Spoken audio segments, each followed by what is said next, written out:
everybody. We are the good doctors of Abbey Research, as ever, Dr. Erin. I'm Dr. Kristen. And y'all, we're on lockdown here in the state of Pennsylvania. We have been, we're now up to like, I don't know, day 23, day 24. Time has lost all meaning. We're keeping track on a calendar in my kitchen because we just are curious how many days we're spending inside our house. Social distancing and physical distancing. So we had plans for the month of April for you guys, for our friends on YouTube. We were going to be looking at some really serious documentary recommendations. Neither one of us have the brain space or the head space or the heart space to look at these documentaries during a global pandemic. So what are we doing instead?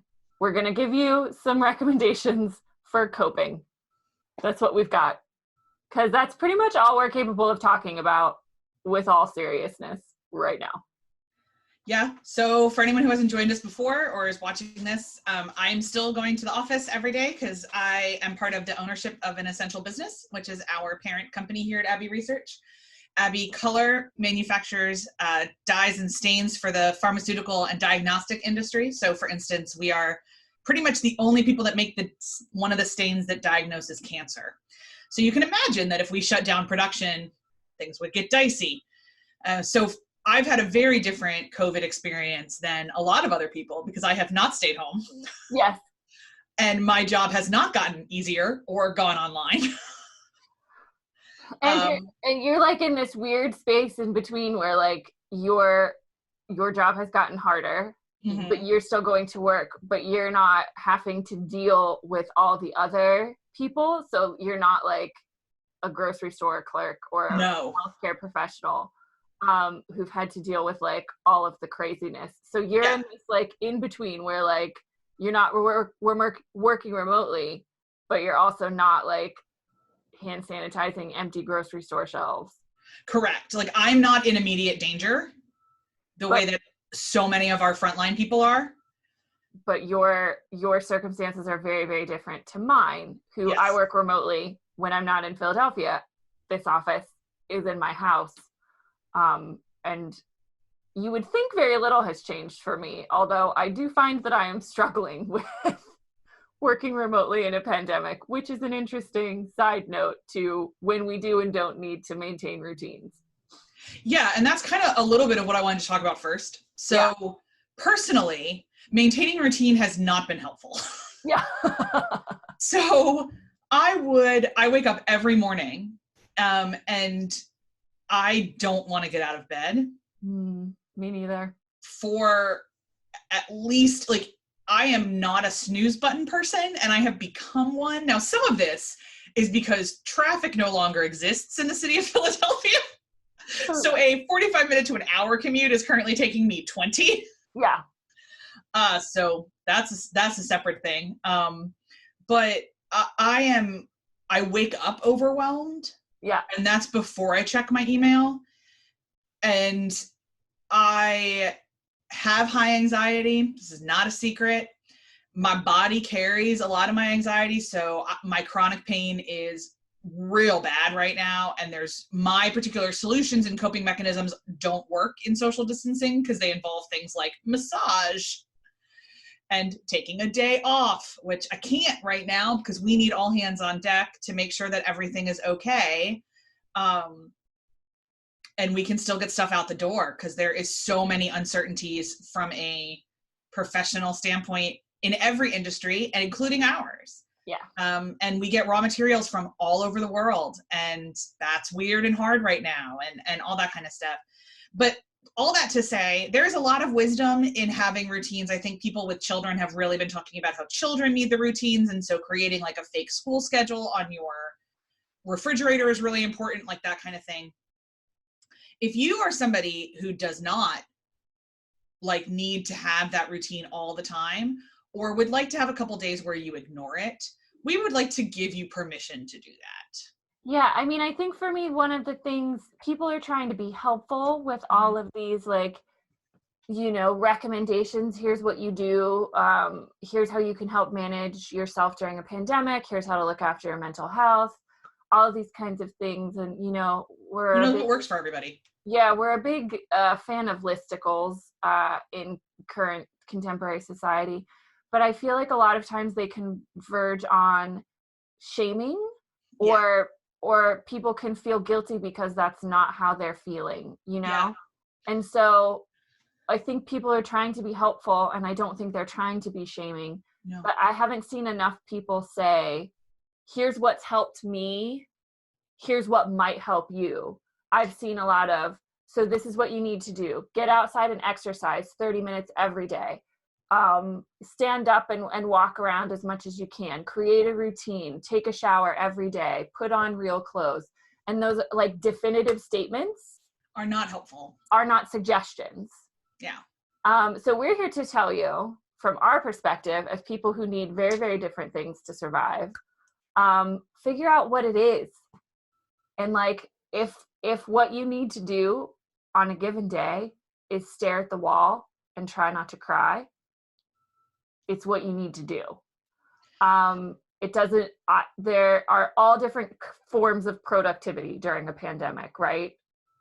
And we tend to use that word, especially in American culture, as a very shaming one, because we're a hyper productive culture. You always have to be doing something. You always have to be making something. You always have to be achieving a goal as an American. But like, we're just trying to achieve survival. Mm-hmm. And survival looks like very different things for very different people. So hear that from us, but also bear that in mind with other people when you see other people doing things differently than you. We're all just trying to figure out how to get by. And if that for you, that means getting up every morning and doing yoga and taking a shower and putting on work clothes to sit down at your computer, go for it. God bless. If it means you roll out of bed, throw on a pair of dirty sweatpants, and you can maybe get half your work done on a given day, that's going to happen too. We are not, any of us, working under normal circumstances, nor is it possible to replicate normal circumstances in any way. We would encourage you to continue to eat. Yeah, as healthy as possible. We would like to encourage you to ingest water. That's a pretty good, as much as you can. As much as you can. And if you are in a position to put sunshine on your face at any point in time, there's lots of studies that say even like 5 minutes of that can help. So if you can, that's great. If you need to be in a dark, dark cave, we called it my house this whole week, we called it the sofa of sadness. If you need to be on the sofa of sadness. If you need to be on the sofa of sadness, it's amazing. So really quick, we are different people too. We don't want to keep pining. We've talked about that a lot. We don't need to go into it a lot, but I am somebody who needs people. But ironically, I do not need virtual happy hours right now, like everybody else is doing, which is great. It's a strange role reversal that's happening. Yeah. Because I am very introverted and normally I like to socialize. I'm a social introvert, but with a certain level of low frequency. But I find it very comforting to have these virtual happy hours, which I'm having at least once or twice a week. Definitely being a lot more social in isolation than I am without it. But I think it depends. Dr. Kristen is leaving her house. She's engaging with a lot of people at work. She's solving a lot of problems. I am in my house with my mother and my cat. And aside from when I walked some groceries over to my aunt's house the other day, I haven't really talked to anybody else in physical person form. So we all have different circumstances going on that require different responses. But one thing we can all agree on is that we all need some form of art.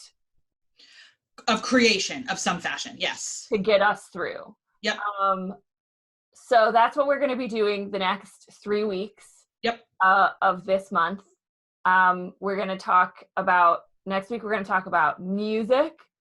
So there's going to be a lot of musicals and folk music. That's pretty much our brand, by the way. We are either like song and dance routines with Sparkles or Mumford and Sons. So that's your range for recommendations. Just prepare yourself. We're going to talk about some TV recommendations or Other forms of probably Dr. Kristen's not watching a whole lot of TV right now, but she's playing video games. So we might do TV and video games. But I did watch Tiger King, and I have feelings. So. And she has thoughts and feelings about Tiger King. And then to close out the month, we'll be talking about films, which I've watched a handful of. We're all of a sudden we're on demanding like everything. We're like, you want to on demand 1917? Cool, let's do it. Sounds good.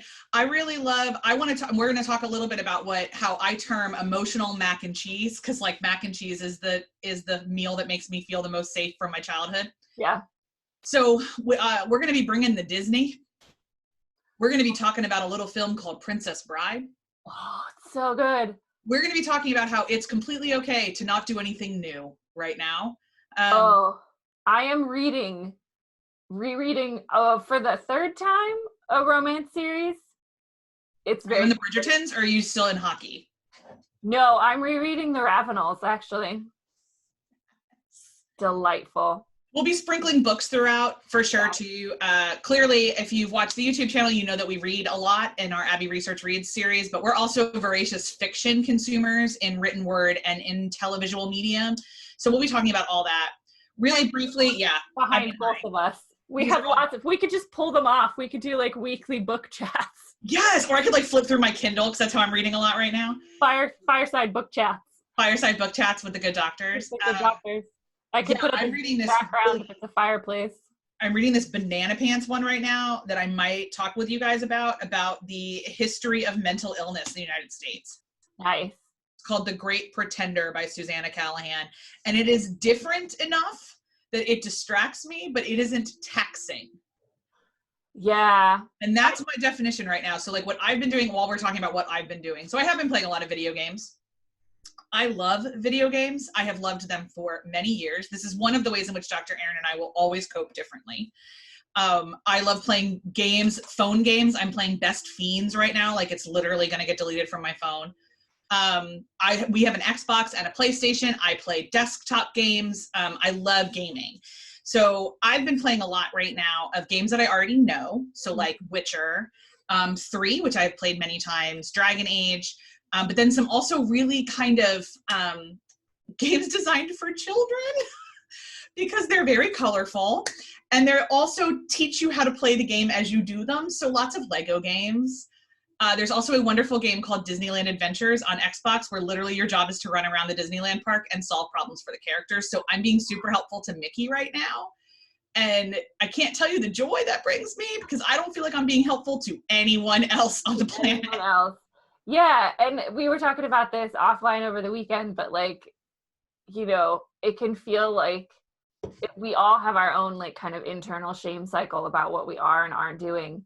But like, if being productive means you help Mickey solve problems in Disneyland, like I unlocked 4 achievements this weekend. I felt so much better. Yeah. Yeah. So it's really strange to think about all the different ways that we're having to rapidly adjust our routines. But yeah, I started a book that was just like a collection of essays. Oh, I couldn't do that right now. Yeah.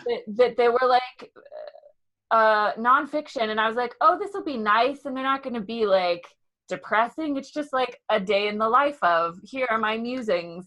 And I got like 25 pages in and I was like, no, it's too taxing. Yeah. It's too new. It's too different. And I went back to Victorian era romance novels. And listen, I think I might stay there for a while.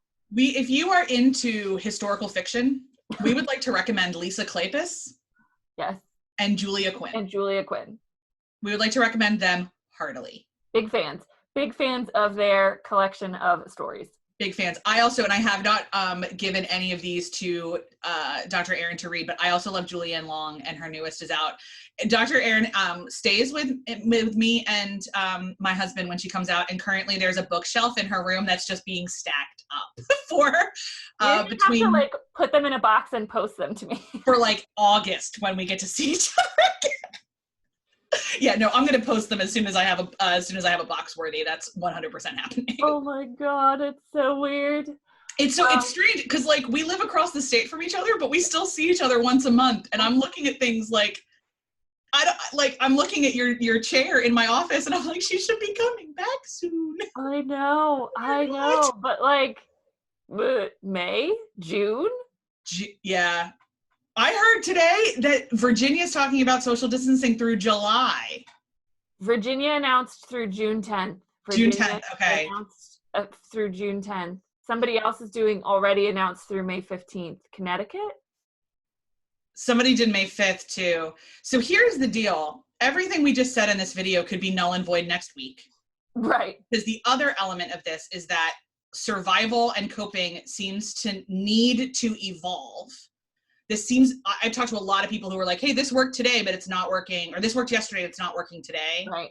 So that also seems to be an element of trauma brain, which we are all kind of swimming through right now, to where you are living very moment to moment instead of strategically, which for a lot of us that are listening to this, if you are in roles that demand strategy for your living, that feels very unmoored right now. Yeah. And so however you get, like when we say however you get through the day, as long as it is healthy with quotation marks around it, that's how you get through the day. Yeah, I was talking to my aunt who's a licensed therapist about it the other day, over 15 feet away over the fence in her back garden. And like we determined, whatever gets you through the day, so long as you are not directly harming yourself or others. So like if you're a type 2 diabetic and you need to eat a bag of candy, maybe not the best. If you're not a type 2 diabetic and you need to eat a bag of candy, as long as you're not directly harming yourself or another person. That's the metric. Or another creature. Yeah, and we know that even Dr. Erin is with her mom and her cat, which is normal existence for her. So a lot of you are dealing with more people in your house than normal, perhaps. Mm. So please remember to give yourselves and each other grace as you do this. That is kind of the only commandment that we'll give you this time. But none of us know what we're doing. No. We're all in it together. And so we'll be back next week. I think we'll probably talk about music and books. Yeah. Because we should talk about books too. I forgot about that on my list. So we'll do music and books next week. If you guys have any recommendations, hit us up on the old YouTube. Yeah. Let us know. Yeah, from now, we will say we're talking about music and books next week, but we'll talk about something. We'll guarantee you that. But we would love to hear how this is going for you. Emotionally and physically, strategically. We are really, I think one of the things for me is I'm part of a kind of an online chat that has people from all over the world. And it's been really helpful for me to feel like I'm talking to somebody in Romania who is also on lockdown. I'm talking to somebody in Malaysia and this is their struggles. So hearing what's going on with you guys is helpful. Yep. To remember that this just isn't a Pennsylvania thing. This is an everybody thing. This is a global thing. So we will be here on the YouTube for the foreseeable future, as much as we can foresee. And we hope everyone is safe and as well as possible. And we will see you all next week. Bye, guys. Take care.